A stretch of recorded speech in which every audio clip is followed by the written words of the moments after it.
રાજ્યના મુખ્યમંત્રીને સંબોધીને ભરૂચની વાલિયા તાલુકા પંચાયતના પ્રમુખ રાજુ વસાવા દ્વારા લેખિતમાં રજૂઆત કરવામાં આવી છે, જેમાં જણાવ્યા અનુસાર આદિવાસી સમાજના લોકોને જાતિના દાખલા માટે સરકાર તરફથી ઘણા બધા દસ્તાવેજો મંગાવવામાં આવે છે.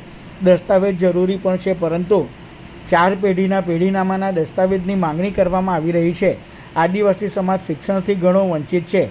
આઝાદી પહેલાં અને પછીના વર્ષો સુધી પણ અન્ય સમાજ કરતાં પાછળ છે.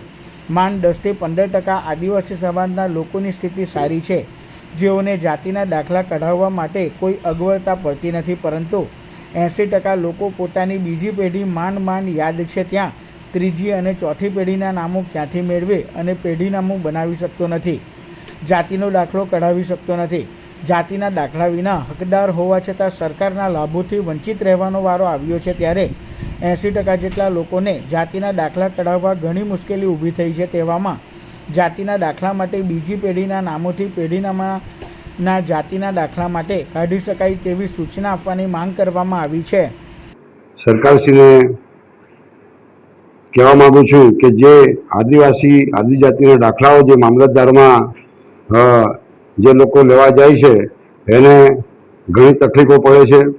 હાલમાં જ સ્કૂલોમાં અને આ ખેતી લગતા જે બિયારણમાં આદિવાસીઓના દાખલા માંગવામાં આવે છે, પરંતુ 2-3 મહિનાથી આ દાખલાઓ મામલતદાર કચેરીમાં પડ્યા રહે છે અને કાઢી આપતા નથી.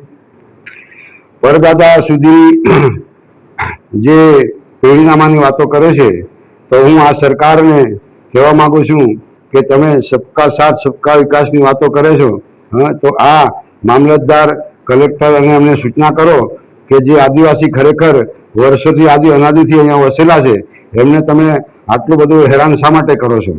ને ટૂંક સમયમાં આ જો કાર્ય કરવામાં નહીં આવશે દાખલાઓનું, તો અમે આ તાલુકાની અંદર બહુ મોટું આંદોલન કરીશું અને આનો સખત વિરોધ કરીશું.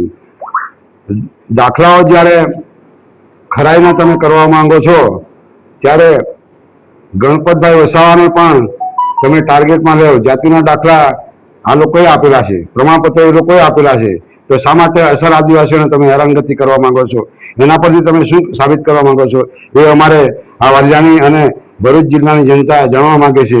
તો મામલતદારશ્રીને સૂચના કરવામાં આવે એવી કલેક્ટરશ્રીને મારી રજૂઆત છે, અને મેં મુખ્યમંત્રીને આ લેટર આજે લખ્યો છે, અને ટૂંક સમયમાં એનો નિકાલ નહીં આવે તો અમે બહુ મોટું આંદોલન કરીશું, એવી હું આ તાલુકા પંચાયતના માધ્યમથી આપને જણાવું છું.